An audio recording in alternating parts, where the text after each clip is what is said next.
Before we took birth from our mother, death was our natural possession. Yet, even so, people don't remember their death and engage in the various actions of passion and aggression, as if they were immortal. Death does not come at an announced time. When it will befall you is not certain. There are many ways to die, so the day will come when death is unavoidable. There are 3 ways to die: superior, middling, and inferior.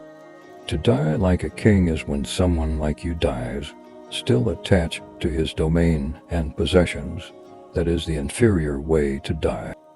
To die like a beggar is to die without the slightest attachment to goods and utensils. That is the middling way to die.